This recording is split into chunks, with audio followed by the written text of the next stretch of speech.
23 जून 2024 आषाढ़ मास आरंभ। जानिए इस माह की 10 विशेषताएं। क्या करें, क्या न करें। आषाढ़ मास का नाम पूर्वाषाढ़ा और उत्तराषाढ़ा नक्षत्र ऊपर रखा गया है। हिंदू कैलेंडर के अनुसार आषाढ़ माह वर्ष का चौथा माह है। 23 जून 2024 से आषाढ़ माह का प्रारंभ हो गया है, जो 21 जुलाई तक रहेगा। इस माह में श्रीहरि विष्णु, माता काली, शिवजी और सूर्य देव की विशेष आराधना की जाती है। आओ जानते हैं इस माह की 10 विशेषता और जानिए कि क्या करें और क्या न करें। आषाढ़ माह की 10 विशेषताएं।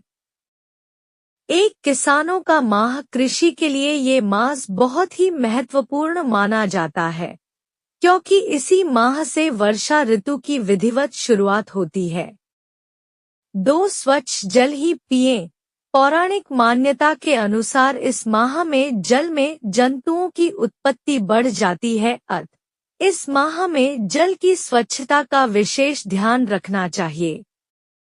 3, सेहत का रखें ध्यान। आषाढ़ माह में पाचन क्रिया भी मंद पड़ जाती है, अतः इस मास में सेहत का विशेष ध्यान रखना चाहिए। इस महीने में जल युक्त फल खाने चाहिए। आषाढ़ में बेल बिल्कुल भी न खाएं।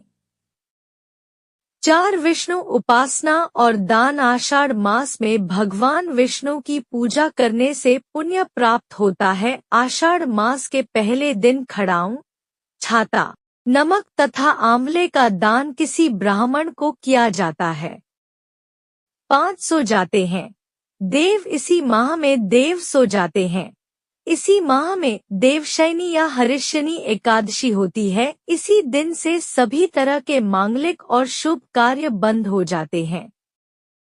6, चतुर्मास का माह। आषाढ़ माह से ही चतुर्मास प्रारंभ हो जाता है। चातुर्मास 4 महीने की अवधि है, जो आषाढ़ शुक्ल एकादशी से प्रारंभ होकर कार्तिक शुक्ल एकादशी तक चलता है। इस अवधि में यात्राएं रोककर संत समाज एक ही स्थान पर रहकर व्रत, ध्यान और तप करते हैं।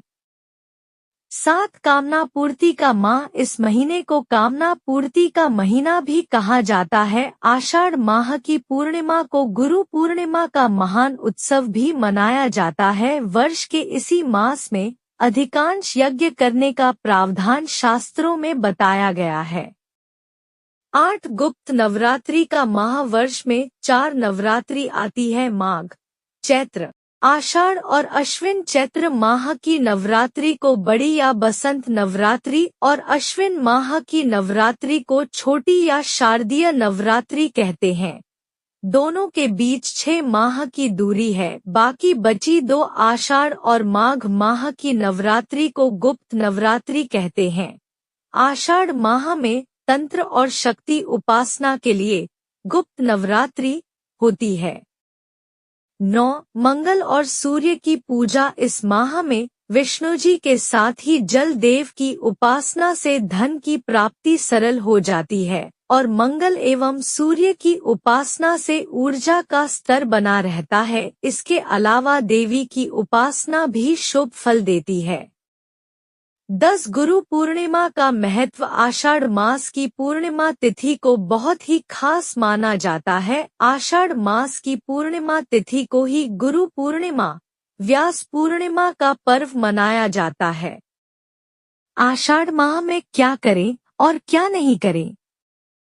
आषाढ़ माह में क्या नहीं खाना चाहिए।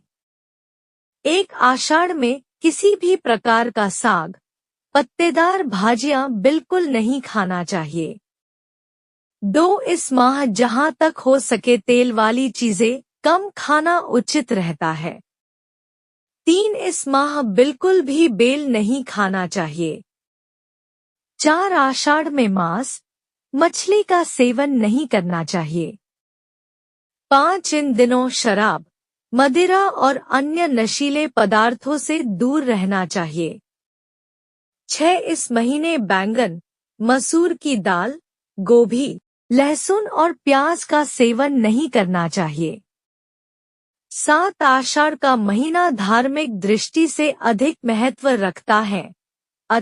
इन दिनों गंध युक्त चीजों का सेवन नहीं करना चाहिए, क्योंकि यह चीजें मन भटकाव, काम भाव बढ़ाने तथा शरीर और मन की अशुद्धता को बढ़ाती है। आषाढ़ माह में क्या करना चाहिए?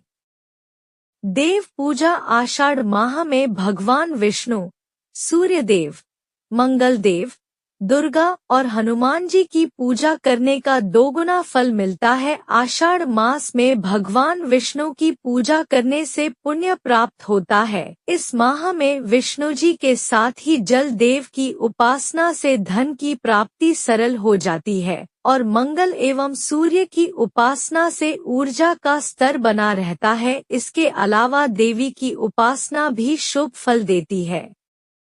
दान। इस माह में आषाढ़ मास के पहले दिन खड़ाऊं, छाता, नमक तथा आंवले का दान किसी ब्राह्मण को किया जाता है। पहले दिन नहीं कर पाए हैं तो अन्य विशेष दिनों में दान कर सकते हैं। यज्ञ। यह माह यज्ञ करने का माह कहा गया है। वर्ष के इसी मास में अधिकांश यज्ञ करने का प्रावधान शास्त्रों में बताया गया है। इस माह में यज्ञ करने से यज्ञ का फल तुरंत ही मिलता है। व्रत। आषाढ़ माह में विशेष दिनों में व्रत करने का बहुत ही महत्व होता है, क्योंकि आषाढ़ माह में देव सो जाते हैं। इसी माह में गुप्त नवरात्रि के व्रत प्रारंभ होते हैं और इसी माह से चातुर्मास भी प्रारंभ हो जाता है। इस माह में योगिनी एकादशी और देवशनी एकादशी का प्रमुख व्रत होता है। स्नान और सेहत। इस मास में सेहत का विशेष ध्यान रखना चाहिए। इस मास ही नहीं, अगले 3 माह तक सेहत का ध्यान रखना चाहिए। इस महीने में जल युक्त फल खाने चाहिए। आषाढ़ में बेल बिल्कुल भी न खाएं। इस माह में स्नान करने का भी महत्व बढ़ जाता है। उपरोक्त सभी कार्य करने से इस महीने को कामना पूर्ति का महीना भी कहा जाता है। इस माह में जो भी कामना की जाती है उसकी पूर्ति हो जाती है। दोस्तों, उम्मीद करती हूँ कि वीडियो आपको अच्छी लगी होगी, तो ऐसे ही वीडियो के लिए चैनल को सब्सक्राइब कर लीजिए और वीडियो को लाइक कर लीजिए। रोजाना मिलेगी नई जानकारी। वीडियो देखने के लिए धन्यवाद।